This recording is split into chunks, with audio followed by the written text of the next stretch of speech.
नमो नमः। नमो नमः।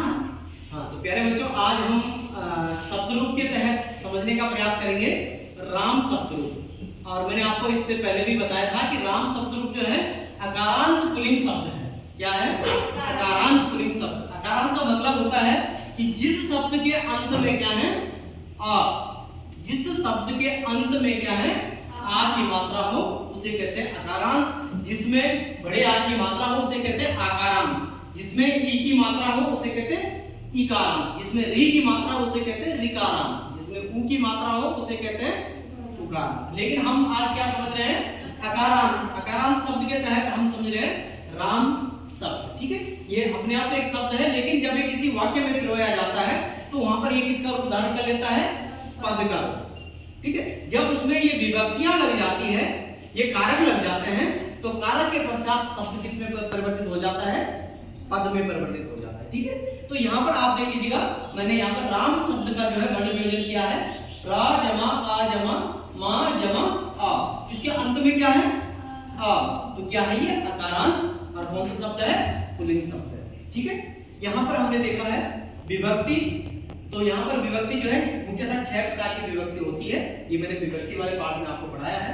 और इसमें जो वचन होते हैं 3 वचन होते हैं, एक वचन, द्विवचन और बहुवचन।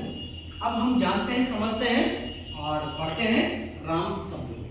तो देख लीजिएगा, प्रथमा विभक्ति में मेरे साथ भी आप उच्चारण कर सकते हैं। रामा रामौ रामा।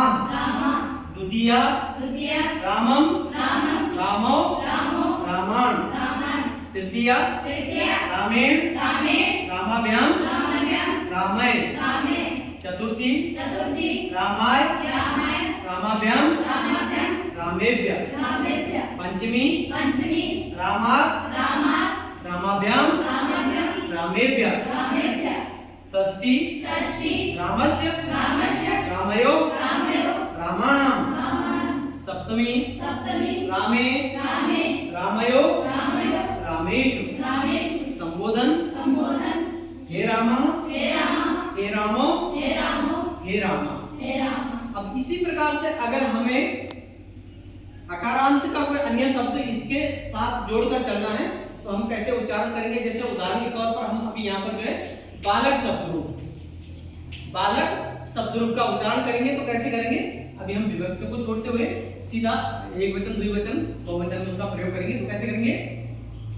बालकः बालकौ बालकाः बालकं बालकौ बालकान् बालकेन बालकाभ्यां बालकै बालकाय बालकाभ्यां बालकेभ्यः बालकात् बालकाभ्यां बालिकेभ्यः बालकात् बालकाभ्यां बालकेभ्यः बालकस्य बालकयो बालकानां बालके बालकयो बालकेषु हे बालका हे बालको हे बालका। तो इस प्रकार से हम तमाम प्रकार के जितने भी अकारांत शब्द हमारे हैं, तो हम उन अकारांत शब्दों का जो है वाचन कर सकते हैं और उनको कंठास्थ कर सकते हैं। तो आज के लिए इतना ही काफी है। बहुत बहुत धन्यवाद।